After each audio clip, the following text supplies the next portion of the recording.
Good morning, it's Corinne at the Sewing Works, and today I want to show you a little bit about using one of our hem feet, which is 61 through 66.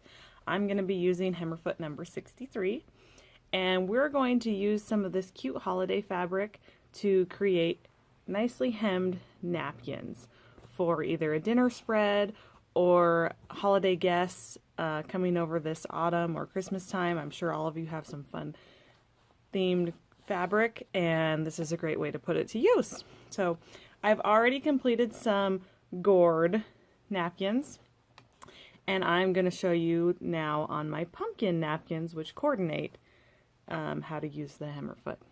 As you can see, I have my sewing machine set up with orange thread, and I have my number 63 hem foot.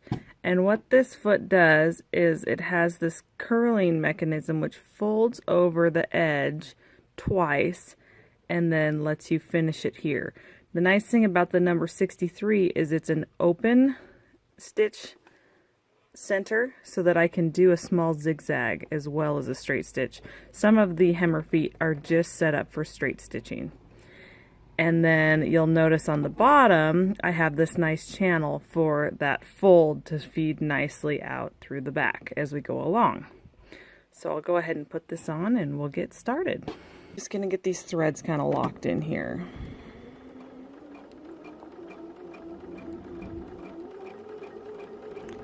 So about an inch, maybe a little bit more.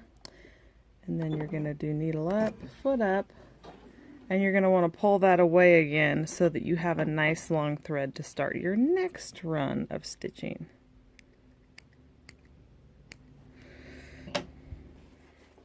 So now you can see I have these tails on the end of my fabric.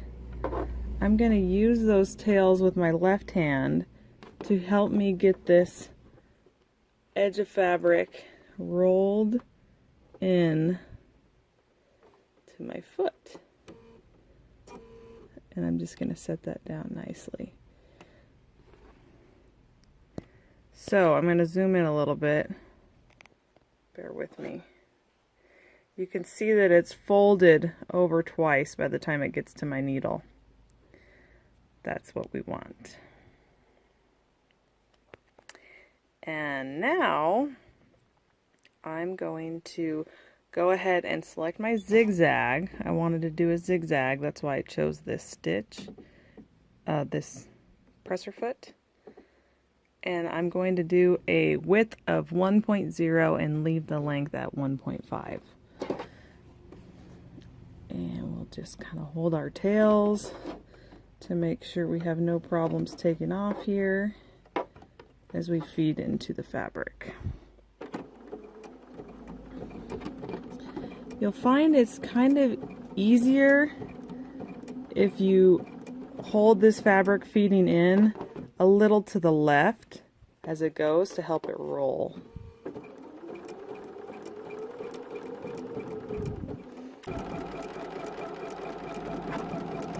And as I approach the end, I'm just going to kind of make sure that that fabric is folded over as best as I can before it feeds in. I get to the end and I like to take a couple stitches backwards and then a couple stitches back forwards before I do my needle up, foot up, and pull those nice long tails. And now for this very first part of this seam, I'm going to fold this corner in myself. And you might find that it's easier for you if you press this. So I'm just folding that over. And if you have a stiletto, that works really well for this, but I often just use my little scissors.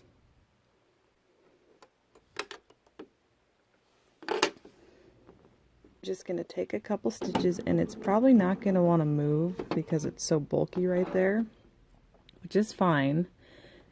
And as my hover is on, I'm going to just maybe even use my knee bar a little bit to feed that fabric up into the curling mechanism and come back down.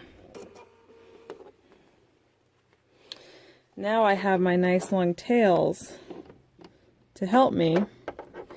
But I'm first going to go needle up and just raise my foot a little bit to get it advanced.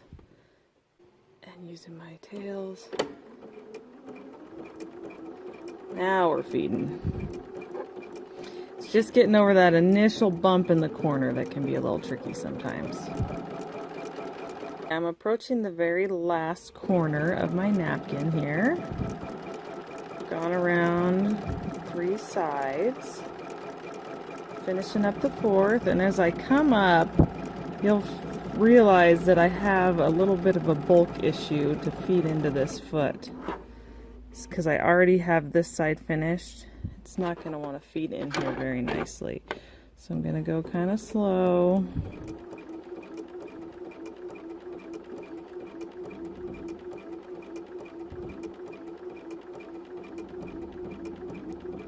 And it kind of chunks as it hits that very corner. And I'm going to take a couple back stitches just to make sure we're nice and solid, locked in. Okay, our napkin is completed. We have nice hemmed edges all the way around. And we're ready to have a party.